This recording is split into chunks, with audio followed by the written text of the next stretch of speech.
Halo sahabat, sehat selalu semuanya ya. Pasti semuanya dalam keadaan baik dan dalam keadaan sangat sehat dan dalam keadaan abundance ya, dalam keadaan berkelimpahan selalu. Nah, seperti doa kita semua di sini, semoga semuanya pada keadaan baik-baik aja dan pada keadaan yang sangat berbahagia.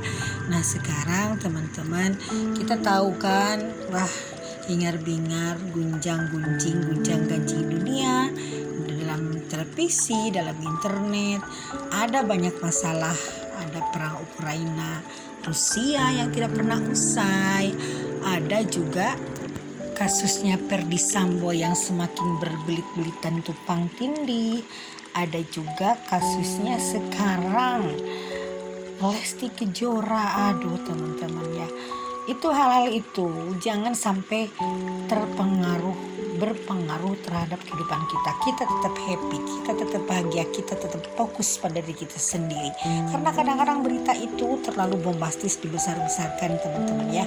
Dan memang kadang-kadang ada sengajaan supaya memang mental kita rusak. Apalagi dalam keadaan sekarang katanya akhir zaman ya, akhir zaman lah, karena akhir zaman ya. Tapi kadang-kadang kalau manusia yang negatif berpikirnya akhir zaman ini katanya awal kehancuran. Jangan percaya teman-teman ya. Karena memang Indonesia ini akan lebih baik daripada negara manapun. Coba lihat ya berita-berita di internet, di mana-mana banyak sisi lain yang bilang bahwa Indonesia ini terpuruk. Dunia ini terpuruk. Tapi di sisi lain kok tetangga banyak yang beli mobil STUJ ya. Mobil-mobil yang lebih mewah yang masih plat dealer. Apakah itu terpuruk? Kan bukan seperti itu teman-teman ya. Pokoknya intinya kita tetap optimis, kita tetap dalam keadaan yang memang banyak harapan. Dan ini video ini yuk kita diskusi ini untuk teman-teman yang terutama yang ada pada dalam keadaan titik terendah. Mungkin ada yang kena PHK kerjaan, keputusan buang kerja, mungkin ada yang mencari kerja belum dapat, mungkin ada yang cari jodoh juga belum dapat, pacaran terus tapi nikahnya mah kapan gitu. Nah mungkin ada yang seperti itu teman-teman ya. Nah jadi ini video ini yuk kita diskusi untuk teman-teman kita yang pada titik terendah. Nah dalam keadaan pada titik terendah kita jangan terlalu fokus pada diri sendiri. Nah akhirnya kita di sini harus tetap fokus pada orang lain. Kita balikan fokusnya, jangan memikirkan kekurangan, tapi yuk kita memikirkan orang lain gimana caranya sih supaya kita memang membalikan keadaan dari tiada menjadi ada, dari terpuruk menjadi berkelimpahan ya. Nah jadi pada keadaan terpuruk, pada keadaan kita pada titik terendah yang seolah-olah dunia ini tertutup, tidak ada jalan keluarnya, kita bisa melakukan langkah sederhana. Langkah sederhana ini tentunya bisa dilakukan oleh siapapun, dimanapun, kapanpun, seperti Coca-Cola. Bagaimana caranya? Fokus kepada orang lain dan dengan cara kita supaya jangan sampai kita menangisi keterpurukan kita. Pertama, yuk kita mulai sekarang keluar rumah teman-temannya, jangan ada di rumah terus. Nah kita keluar rumah, kita tatap matahari, kita tatap daun-daun, kita tatap orang-orang yang lewat, kita sapa teman-teman. Ya misalkan ada pedagangnya lewat, tanya, Bu gimana jualannya. Nah misalkan kita tidak punya uang, ya sudah doakan aja dia gitu kan, doakan supaya dagangnya laris. Nah lalu lagi kalau kita keluar rumah misalkan, coba bantu, tolong orang-orang yang kira-kira butuh pertolongan. Misalkan ada orang-orang yang mau nyebrang teman-teman ya, seberangkan dia.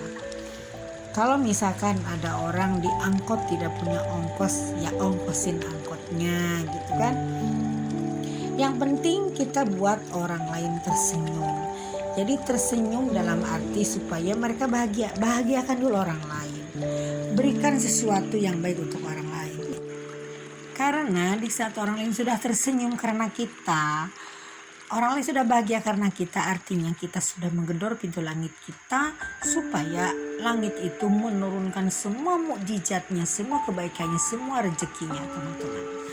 Jadi kita di sini fokus terhadap orang lain, kita bantu mereka. Kita gimana caranya supaya kita memang bisa membahagiakan orang lain. Nah, jadi untuk fokus kepada diri sendiri ini sesuatu yang kurang tepat. Tapi kalau kita pada keadaan terpuruk, seolah-olah tidak ada jalan, yuk kita bantu orang lain. Kalau misalkan ada yang sakit, kita jenguk. Kalau kita misalkan ada yang kekurangan, kita bantu. Nah, lalu ketiganya, kita bantu orang lain secara materi, teman-teman ya. Misalkan ada anak yang mau ke sekolah nih, kira-kira nih anaknya orang tuanya tidak punya, kasih ongkos itu kan, lalu biayain sekolahnya, misalkan kasih santunan per bulan, misalkan per bulan 300.000 atau berapa aja kita mampunya ya. Atau misalkan ada yang tetangga sedang mendirikan rumah, kita bantu belikan semennya ya, duitnya bukan duit mereka ya, duit kita tentunya kalau membantu, bukan cuma membelikan, teman-teman ya, beri tetangga untuk sumbangan seperti itu.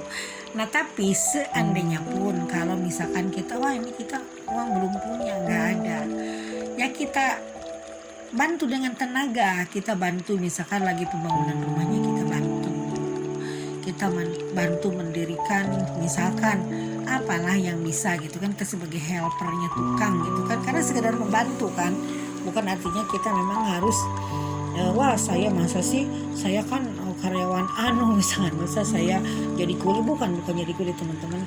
Itu dalam tahap membantu orang lain dan membahagiakan tetangga. Nah, kalau misalkan ternyata saya nggak kuat nih membantu karena tangan saya sakit lah atau inilah, dengan berbagai alasan ya, doakan aja orang tersebut supaya memang rumahnya cepat rampung, supaya rumahnya juga cepat bisa ditinggali. Nah, jadi kalau tidak bisa berjuang dengan uang, dengan harta, berjuang dengan tenaga. Kalau tidak bisa juga, kalau tidak mungkin juga, berjuang dengan hati, artinya doakan mereka. Karena selemah-lamanya kita membantu orang lain, memberikan bantuan itu yaitu dengan mendoakan dalam hati, yaitu berjuang dengan hati, teman-teman ya. Nah, itu termasuk jihad juga, berjuang dengan hati, karena itu ada dalam kitabnya, dalam semua kitab itu ada, teman-teman ya. Nah, ini diskusi kita tentang bagaimana sih caranya kita untuk keluar dari keterpurukan yang memang kita tidak ada jalan sama sekali. Yuk kita bagi orang lain, teman-teman ya. Buat orang lain tersenyum, buat orang lain merasakan kebahagiaan, merupakan kesenangan, merasakan sudah dibantu sama kita, jadi kita membuat mereka tersenyum.